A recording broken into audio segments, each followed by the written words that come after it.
Okay. So we're ready. We're already going. Okay. You tried. I really hate can this. still see it. I tried to do it while you were walking over. No, I know you did. I know, and I could see you look right at the screen right away. Like, I bet he did it, that rat. You know what? I just know you too well. Yeah. It's been, 24 years? 24 years Tuesday. On Tuesday, yeah. On Tuesday, 24 years old. Too I old. wish I could afford to get you some. Welcome back to Talking Story. My name is John Minton. That is waiting for his birthday on Tuesday, Jakob Minton, right over there. Patiently waiting. Patiently waiting. Can't wait to be 24. Everything happens when you're 24. Like, the world is going to change. I don't know if that's... Oh, yeah. I don't think I've heard that from anybody ever. You're going to feel completely different. I think it's going to be exactly the same. Nope. Nothing's different going on. For me, once I pass, 21, it's like, man, they all kind of feel the same. Actually, the older you, the more and more that happens. I figured. Yeah.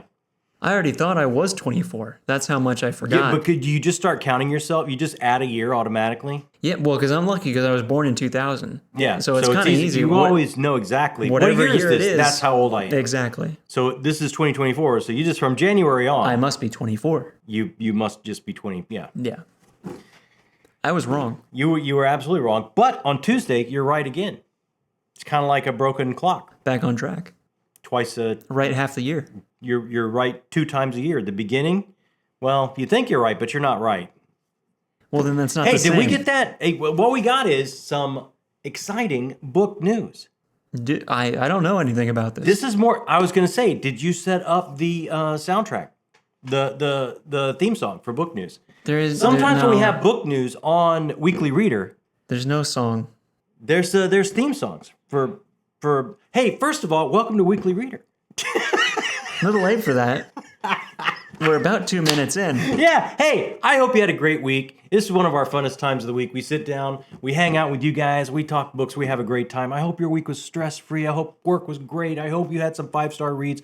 And I hope you're joining us to hang out and talk about books. And exciting, sometimes on Weekly Reader, we have book news to announce. And there is no song. And there's a theme song. I heard Brian was going to write you a song. Did that ever happen? No, and until then, this is a theme song. You say you want book news. No. We have book news for you. See? I think I'm just going to cut it out. No, that's the theme song. I think we can do better. That's the best we can do. I think silence is better. Sound of silence? Yep. No. Look, I was going through this edition of Loga's magazine, kind of all the news of the genres we love, and some things jumped out at me, and I thought, oh man, I'm going to throw those out there on the Weekly Reader and make sure everyone knows. Hold on. What? I just zoomed in. Well, you zoomed the camera out. No, I think, you know what it is? You leave me in charge, and I put the lens cap on. Yes, and you shove it onto the camera. You have can't you do that. seen the fat mitts I have? It's not like these are like exacting surgical instruments. You say, put the lens cap on. Do it softly. I do that, and the whole camera moves. Don't push it. Just place it. Push it. All of our videos after I leave are going to look like garbage. Push it, probably. What news you got? Yeah, that's why you should never leave. Okay. Hey, just, look. Some people are crowding up their mantles with some awards. Who might I like they to be? track awards because sometimes I like to, hey, that book sounds interesting, won an award. I might want to look into it or go get that to read. So the Los Angeles Book Prize from the Los Angeles Times, The Reformatory by Tanner Blvd is for science fiction one. Oh, wow. Yeah, thought that was pretty cool. The Aurealis Awards, now these are like the best sci-fi fantasy in Australia for Australian Speculative Fiction Awards. Time of the Cat is Best Science Fiction by Tansy Rayner Roberts. Best Fantasy Novel was Will of the Many by James Islington. Oh, wow. That is on my list. That's on my stack, actually. I really want to get to it. Haven't picked it up yet, have you? I have not, but this makes me want to pick it up a little bit quicker. Shame on you. Best Horror Novel is Bunny by S.E. Tolson. And that's not on your list. That is not on my list. See, that's why I kind of like to watch those. Hey, found out also. Now I know we had heard other people have reported this. Matt Dinneman, the writer of Dungeon Crawler Carl, is going to have a trad publishing release for his Dungeon Crawler Carl. I believe Really? the first 3 books or so. Yeah. Congrats to him. I That's think awesome. he got a situation from Ace Publishing. He's got books coming out. I did not know. Apparently, I have not even heard of this book from him. It's called Operation Bounce House, and that is also getting a trad publishing release from Ace. And it's not a Dungeon Crawler Carl book. It's something. Is it pre-Dungeon Crawler Carl? I'm not sure if it's new from him or pre. I just know we have more Matt Dinneman coming to us from Ace Books. Huh. If somebody knows, maybe they can tell us. Maybe they have better book news than we have book news. Well, just shows to how unprofessional we really are. Well, let me tell you something. We're not. Hey, this was exciting to me. I love me some Susanna Clark. Norland Strange, Piranesi, some of my fave books. Mm-hmm. And she has a new book coming out. And I did not know about this. In October of 2024, The Wood at Midwinter is coming out from Susanna Clark. Another short, I think it's 60 to 70 pages, but oh, you'll have to pick that up then. I checked Amazon and pre-orders are up. I did not know Susanna Clark had a new book coming. Very exciting. And I'm excited for James S.A. Corey's new one also. That's coming up this year. Hey, also coming up, this is very exciting. Harlan Ellison kind of pushed this whole genre forward with his collections that he edited back in the day, Dangerous Visions and Dangerous Visions Again, or Again Dangerous Visions, I believe it was called. And then he's forever was going to do a third one called The Last Dangerous Visions, and he passed before he ever got that finished. And his buddy, Straczynski, J. Michael Straczynski, has finished it, and that book is finally coming out. Oh, wow. Yeah, edited by Harlan Ellison and J. Michael Straczynski, The Last Dangerous Visions. That could be an exciting collection. Is there a release date on that? I don't think there's a date. It's October of 2024, though. Okay. So that could be a really big collection for us. Hey, Grady Hendrix has a new one coming. Always love me some Grady Hendrix. Witchcraft for Wayward Girls. Always brings the fun and the giggles and the fun with horror. Joe Hill has a new one apparently called King's Sorrow. I hadn't heard about that. Huh. That's kind of cool. What other things did I find here that I thought were really neat? The Edgar Award have been announced for Best Mystery. The best mystery novel, according to the Mystery Writers of America that put out the Edgar Awards every year, is Flags on the Bayou by James Lee Burke. And I don't think that's on your list either. It's not on my list. I'm not a big mystery reader, but that, I might have to check out some James Lee Burke. So that was, kind of just little tidbits as I was going through this that I thought, hey, I didn't necessarily know that. Maybe other people don't know that. I will throw that out there. I think you're going to get a bunch of comments saying, I already knew that and you wasted my time. That's a distinct possibility. I came here for a theme song and Jacob muted it. And now I you feel did like not mute that. Don't mute that. I'm going to mute it. Don't do it. I'm going to do it. Is it just going to be my lips flapping? If I don't mute it, if people are watching this and I didn't mute it, it's because my dad has killed me. And someone needs to get on that. Look, there's some mystery right there. Someone called James Lee Burke. We just workshopped his next novel. We got a new idea for him. Two booktubers. One, couldn't take the other's muting. Hey, okay, look, let's get right into the books that I read this week. Okay. Because there's some great ones. First off, bam! This was the Patreon read of last month. And the Patreons voted for this. Actually voted it into the top 10 of the bracket.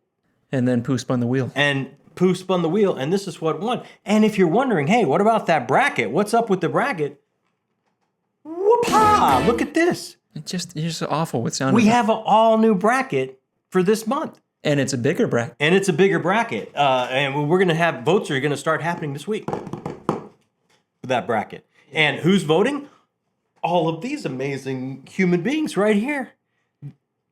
This is why the bracket's bigger, because of all these people. It is exactly why. These amazing people that have joined us and said, hey, I'm going to help you build this channel. I'm gonna pitch in. I'm gonna help you build this channel. I'm gonna keep the lights on. I'm gonna make decisions because let's face it, we're not. I just did book news. So that was probably not a great decision. No. Yeah. I think you're gonna. I'm gonna make decisions. Comments. We're cutting all of your sound effects and theme songs out.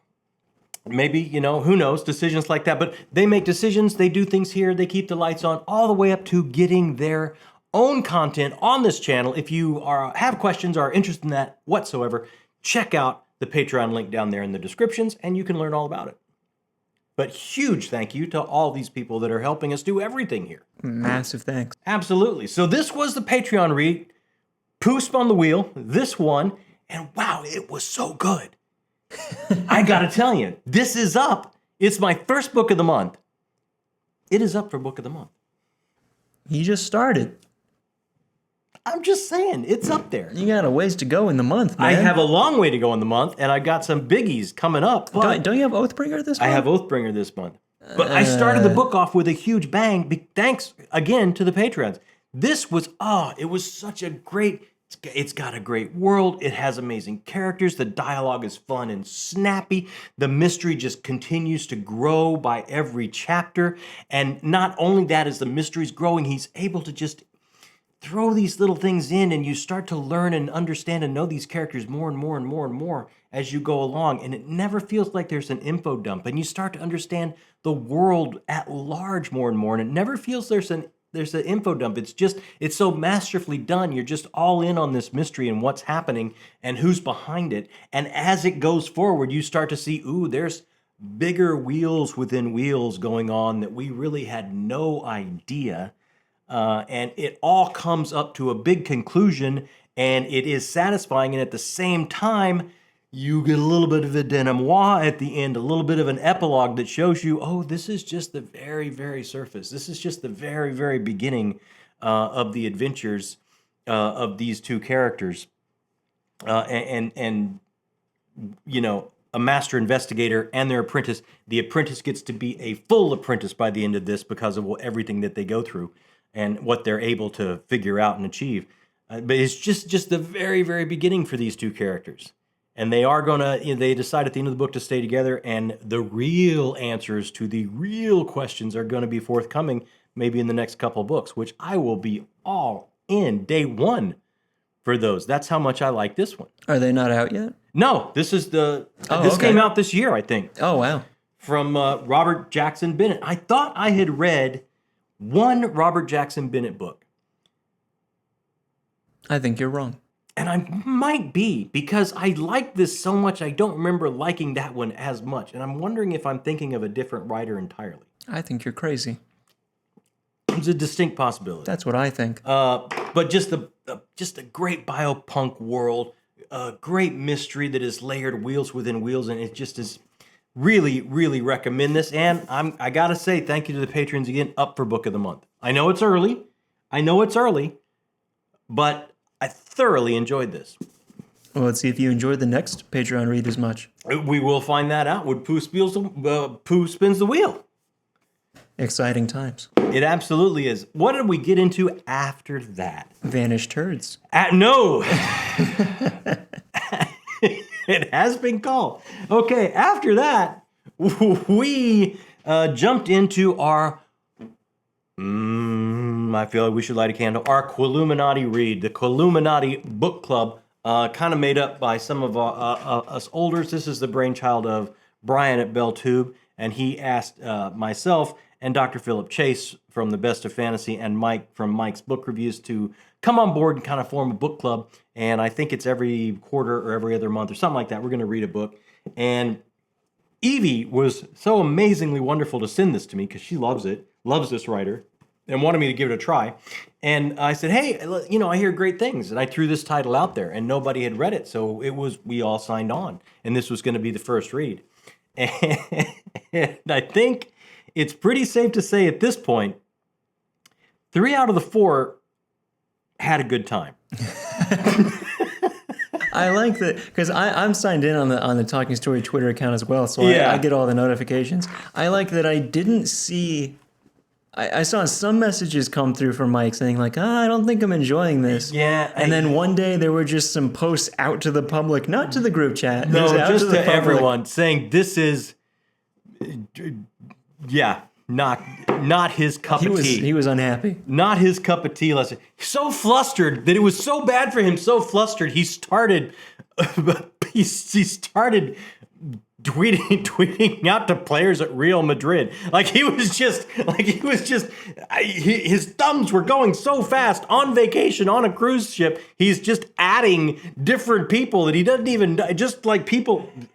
Like best soccer players in the world need to know how bad Mike thinks this is. I think he meant to at Brian at Belltube. I think but it went out to two. Because I saw someone commented. I just scrolled down to see if you had an in with this soccer player. Who's about to be a much bigger fan of yours, and Mike commented back, "Nope, no. But if he reads books, I'll chat with him." I think is what he said. But yeah, Mike was not only not all in on this, he actually DNF'd it. And he is hosting the discussion. So I don't know. He may give the reins over to Dr. Chase to run the discussion, or I'm not sure how he's going to ask questions, or I don't know. I can't wait to see it. I think the reins of you choosing the book have that's assuredly gone. been passed. Let me to tell you, someone now else. the reins are gone. The horse is gone. The barn's been locked. I've been kicked out of town. I'm out with the tumbleweeds. I'm never making another pick again. Like that is never going to happen. Yeah, no, all of my possibilities for that has been revoked. Well, what did you think of it? Yeah, we haven't even started that yet. Yeah, Mike just says he's going to lead this discussion by looking at his watch a lot and shaking his head. So that's what we have. I can't wait for it. This was a bit of a conundrum for me. Actually, the highs of highs for me at this, I thought when it works, it hits it out of the park works. Just breathtakingly beautiful in its heartbreaking delivery of our trials in this human experience of connecting and coming together and being of relevance. And there were some things, and I will say, and I don't want to get too deep into this because we'll have a whole discussion. There were a couple things, character motivations, just a couple decisions the author made on what POV to focus to bring about this part of the book that didn't quite work for me, and actually to the point where it took me out of the book. And there's a tonal situation in it that I thought there's at least two tones for me going on in this book, and I thought they were somewhat fighting for supremacy, and that somewhat at times took me out of the book. But just overall, as kind of picking up like, oh, that's that space opera, and certain people are going to be called to a sin to move our entire species forward.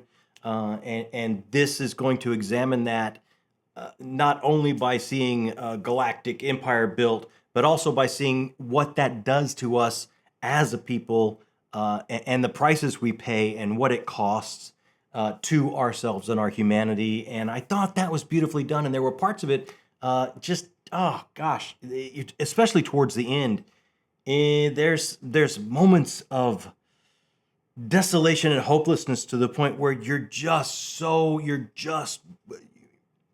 pulling so hard for any bit of hope as this end is just rocketing towards you and barreling towards you.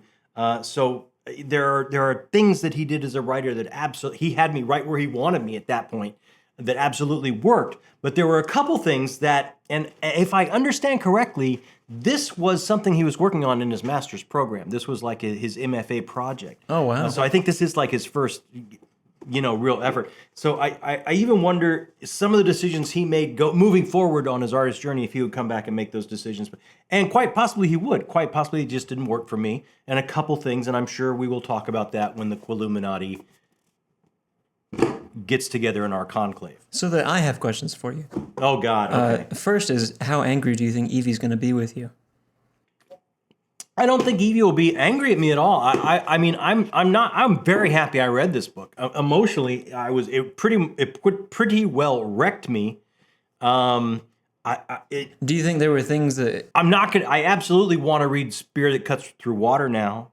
Him as a writer, I absolutely want to follow. I want to see what he does next. There's just some decisions that took me out of the book. I remember you telling me a few days ago, like, I think there are potentially too many things that Simon Jimenez was trying to do in this book. There's a lot going on. There's a lot going on. At the end of it, did you feel like, oh, there were I think a couple things that he succeeded in and a few things he didn't? I think or he did the things succeeded at way succeed more. in- He succeeded at way more than he didn't succeed at. Okay. But there's a few things. I think the three things that I laid out for me at times took me out of the book. At other times, I was more than sunk in. Were those three things you laid out enough to... I don't know why I'm asking you a million questions on this. I don't either. Were those three things that you laid out enough to, like, mess with your... how you thought of the rest of the book? Or were you able to put it aside? I mean, overall, I would say overall I enjoyed it. And I would say absolutely I'm very happy I read it. I'm very happy through Evie, discovered this writer who I think could go on to be very important and understand something about working in this genre that other writers oftentimes miss when they focus on plot at the expense of emotionality of character. He has the emotionality of characters down to his very soul. And that excites me because I think we need more of that in the genre. So overall, I think he's kind of like a shining light of where he's going to go next. I'm definitely going to follow. I just think there was a couple things I was like, ooh, I don't know if that works for me. But I'm one person. You know, everyone's going to have the three things that didn't work for me could completely work for someone else, or they'll find their own three things that didn't work. But overall, I think this is end up being a very, very important writer because he understands us as people and emotional animals and societal animals that must be connected and must come together, and will strive to do that no matter what in the face of any adversity. Even as we're ascending to a galactic empire. And I think a lot of the times that gets lost in this genre. I will stop asking you questions now. So there you go. Those are my thoughts. I don't think Evie will be upset with me at all. I was kidding. Have a huge debt to pay. I can't wait to see what she thinks of the book I sent her. You sent Evie a book? Mm-hmm. Absolutely. Well, all right then. So... And what did I jump into after Vanished Birds? I just wanted something quick, and this was the month I was supposed to get back to Songs of Chaos by Michael R. Miller, but I got invited into a discussion group for Dr. Philip Chase's Edan trilogy, so I kind of had to shift things around and read the third book in that trilogy this month. But I did really want to get back to Songs of Chaos. I really like this story. I really like this universe. And actually, reading Ryan Cahill's stuff makes me want to get back to it more because this is, as well, great Dragon Rider fantasy. It's kind of it's different. It's the flip side of it, but it started pulling on me. And these characters are just so engaging. And so I grabbed the novella that happens between books 1 and book 2 so I could at least go back for just a real quick visit to this universe that Michael R. Miller is creating. And there's good news and there's bad news. All right. The good news is this focuses on one of my favorite characters, that older curmudgeonly guy that's seen it all, that's been through it all in the first book, that is kind of like a mentor character to this young dragon rider when everything starts going wrong, right? Brode. Love me some Brode. Connect with Brode. Brode's my guy. This novella completely covers Brode. That's the good news. So happy to see him again. So happy to go back and get some more of the story of exactly why he carries this weight. Wow. Whew. Why he carries this weight. And it's all here. What a brilliant, brilliant story. Just to love. Now, the bad news is it makes me want to pick up book 2 so badly. Oh, I'm telling you, he's really doing something special here. You're pretty stacked up right now, though, aren't you? I'm pretty stacked up, and I can't do it. That's why it's bad news. Yeah. But wow, he's really doing something special. If you like Dragon Rider fantasy, you've got to check this out. And do not miss this between book 1 and 2. It gives you such dimensionality into some very important characters that you see a bit in book 1, but I know even more importantly, and I think some locations, according to his author's note at the beginning, some locations in the world are going to be very important before you move on to book 2 that you get a good look at here. and just that weight that Brode is carrying, absolutely heartbreaking. Just he did. This is. Don't miss this. Don't miss this. And I finished it, but my bookmark is still in it because he did a different trilogy before he started Songs of Chaos, and he included another novella in here that ties into that trilogy. Oh, wow. So this is kind of like the little book the gift that keeps giving. You're making me really want to read Songs of Chaos, man. You would really like Songs of Chaos. I think there are... Songs of Chaos would completely connect, not only you, but with Amanda. I think Amanda would probably like it. I think Amanda would absolutely love it. There are maybe a handful, or maybe slightly more, if I'm thinking correctly, of books that I have watched you read and talk about through this channel that I have thought, I think that would really connect with me. Yeah. Songs of Chaos is one of them. And it absolutely would. Absolutely would. And I've just started. What did I say? I'm going to be on a discussion group about Philip Chase's return to Adan, about the whole trilogy, actually. So I just started. I think I'm like 20 some odd pages in. And wow, okay, already. You said this for the second book, too. Okay. This, like, I don't know how to say this. I don't know if I should say this about the Good Doctor, but I'm going to put it out there. Okay. In his storytelling, the brass cojones on this guy. He wrapped up so much in book 2, you kind of wonder what book 3 has in store for you. And I'm only 20 pages in, but he's setting... It's like you had an amazing dinner party and you come back to book 3 and he's setting a whole new place setting for you. It's the same world. It takes place right after, but it's almost like a completely new status quo in this world about what happens after the cataclysm of book 2 and the cost that people have paid and the dust has settled. And there's still some people that are hanging on maybe harder than they should, that are not accepting the new reality. Some of our characters were thrown into complete inner turmoil, and he's just setting this table for an entirely new status quo of where to start from square one, from ground zero after this huge cataclysm. So it's almost like he gets to rely on what happened before, but at the same time, he gets to clear the decks and start something entirely new, with new perspectives, new characters, new realities in this world after what happened in book 2. And it's just, I thought it was just, what a bold stroke to wrap up a trilogy that way.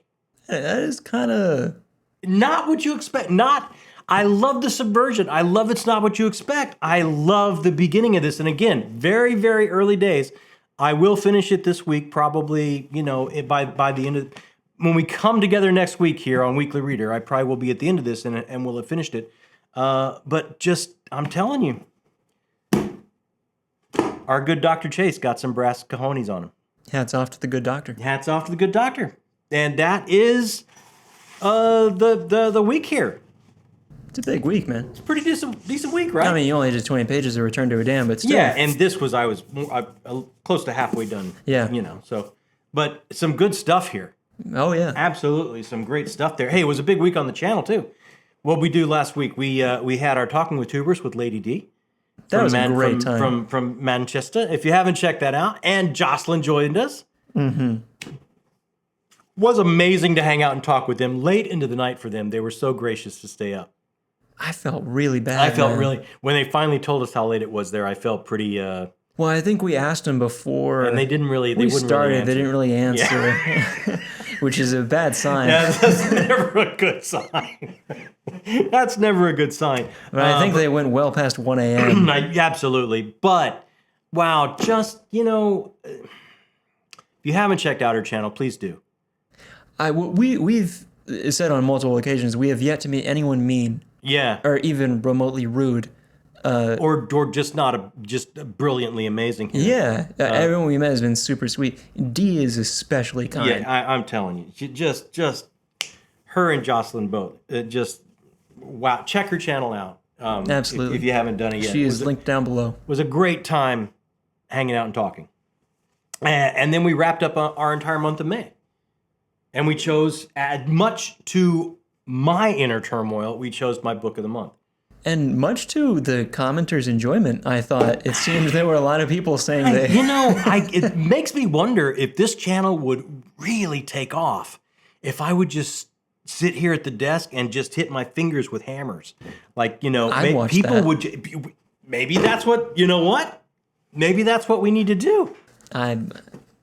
I'd love setting the camera up for that. I'm not doing that. Get a nice close up. But it was agony. If we hit 10,000 subscribers, No, I'm not hitting my fingers with hammers. you will hit your fingers with hammers. No. Good God, I don't even know where we are, but that's not happening. So, okay. I was still in agony over that. I'm not sure if I made the right decision or not, but I'm not. Well, you did say we have to end the video now before I change my mind. Yeah, I've moved forward. Have you changed your mind? I'm not thinking back on it. I've moved forward. All right. I moved forward. I'm not going backwards. So what are we doing this week? I don't remember. I was hoping you planned it because I have no clue. I know it's happening on Thursday. I forgot what we're doing on Tuesday. Tuesday? I'm really excited for Thursday. Tuesday, we've got, let me tell you something. Tuesday, we're going to have to bring up the pack mule. That's how much of a book haul we have. We can't lift it ourselves. Is it just like people sending you a lot of books? It is, let me tell you, it's out of control. We're going to have to bring up a beast of burden to move all these books up to the desk. We might have to annex a second desk. We might have to, but Tuesday is a book haul that is out of control. You're going to need a new shelf up here, man. Yeah, we're going to have, we might need several. And then Thursday, okay.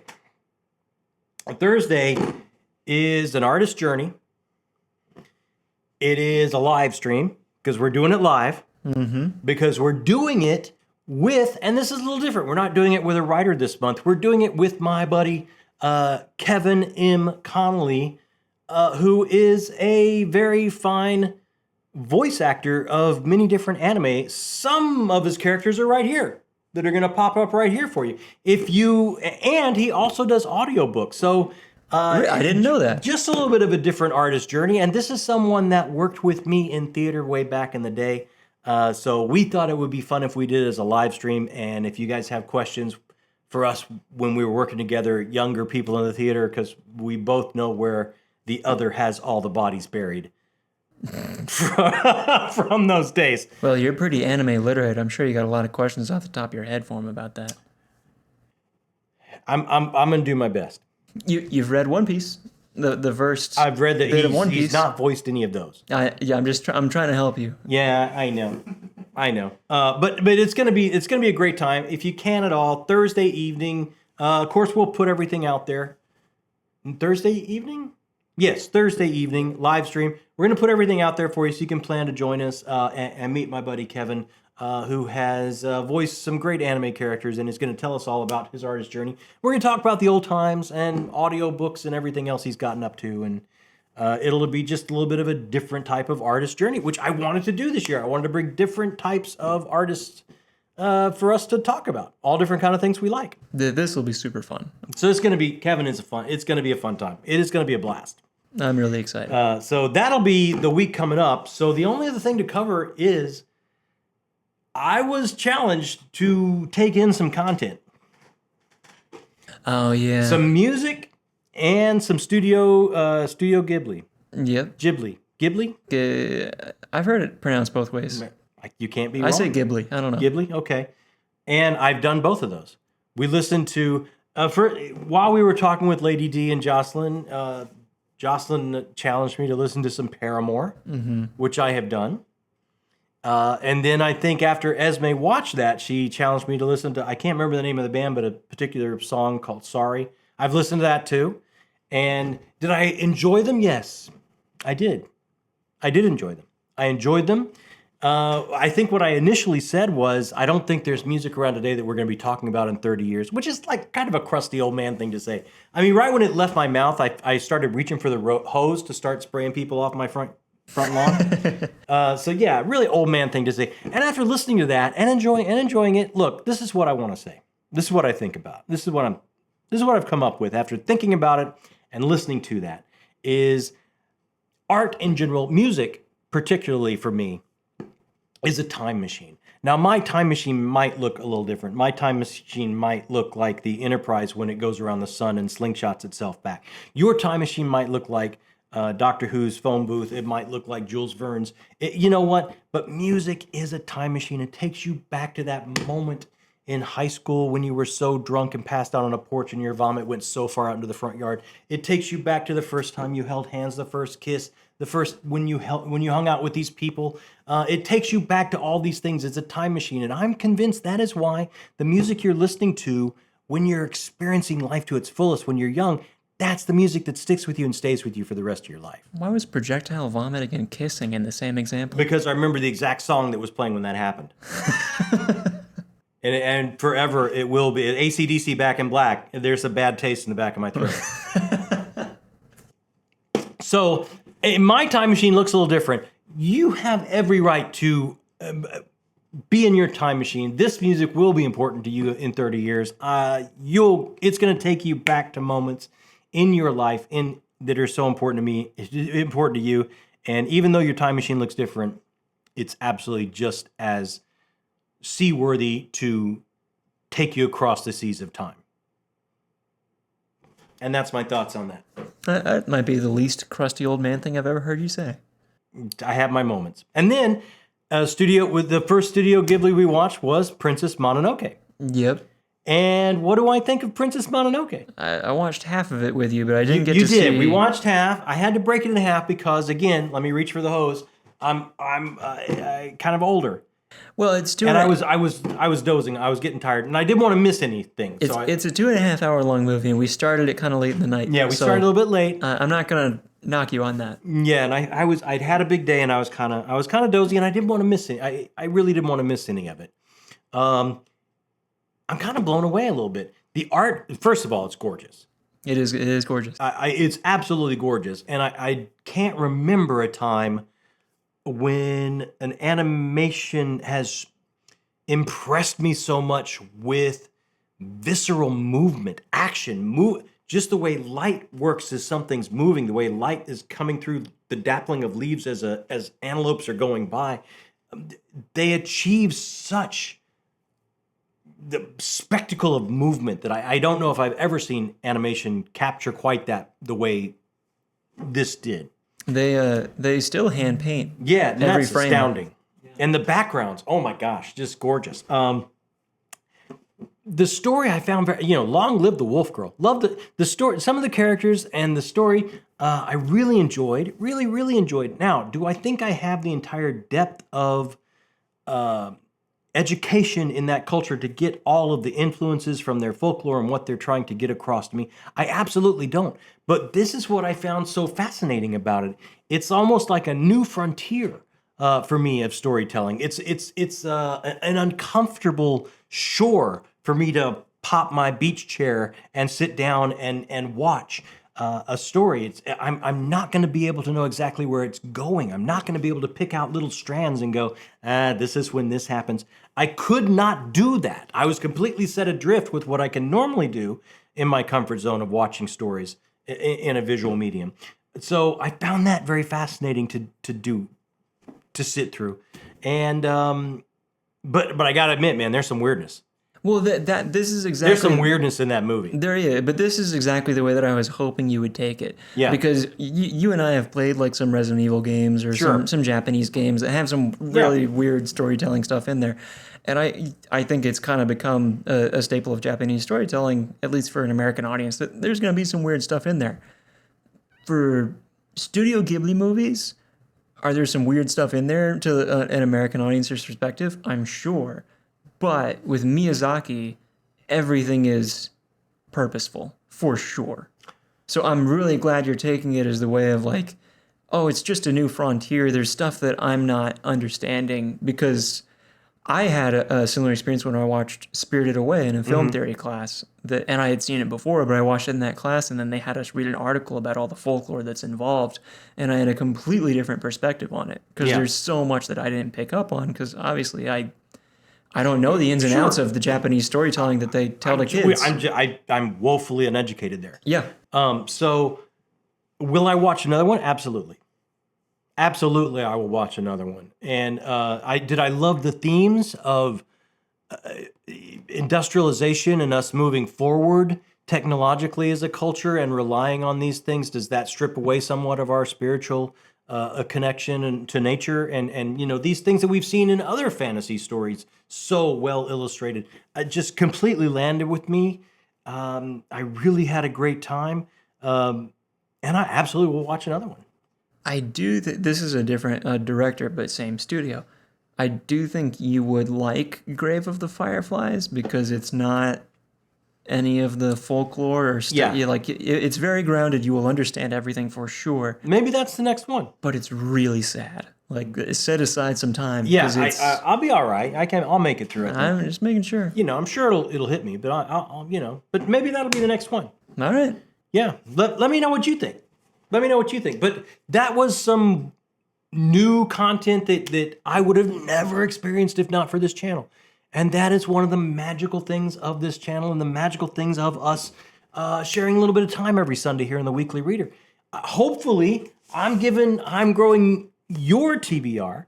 And at the same time, you guys are broadening my story horizons and crashing my TBR. So it's a two-way street here. That's what we had always hoped for. And it has grown to that beyond what our hopes could have ever been. And we can never, ever thank you guys enough for that. The two-way street, and what I mean by that is comments. We started this channel for comments. We started this channel so I could talk to some folks that love books the way I love them, the kind of books I love. And if you leave a comment, I will answer as quickly as humanly possible so we can talk back and forth, even though it's a limited means here on YouTube. But I'm gonna try and reach out and touch you with every comment you leave me. While you're down there leaving it, that little thumbs up, hit us with that because that lets us grow a little bit quicker, lets new people find us, lets us meet new people. And if this is your first time here or you've been around a time or two and you hadn't hit that subscribe button yet, now is the time. This is it. Now is the time. It takes no time. Boop, takes no time at all. You hit that and you're subscribed and you can hang out with us and get to meet Kevin on Thursday and get to hang out with us Sundays and share frosty beverages with us once a week as we hang out and talk books. And what could be better than this? It feels good when you hit that button. It feels good. No sound effect required. Well, it's got a sound effect. There's no sound effect. Boop, yeah, it's just when I do that every time. I don't like it. Well, it's, you could mute it, but that'd be more work on you. That is true. I don't think you want to do it. Not really. Yeah, I know. That's why I get away with murder around here. Yeah, literally. No, you got to stop that. People think what goes on in this house is horrible. I'll leave it at that. Yay. Wow. Okay. We have probably held these people hostage for long enough. Thank you guys so much for hanging out with us. If you have hung out this long with us, you know what? You're book people. And if you're book people in my book, that makes you the best people. My name is John Mitten, and that is... I'm trying to come up with a fake name to use. I can't think of it. I'll just go Jacob. My name's Jacob. Wow, I thought you were going to go with Miyazaki. I'm Miyazaki. It's too late. It's too late. Hey, thank you so much. Thank you for joining us here on Talking Stories.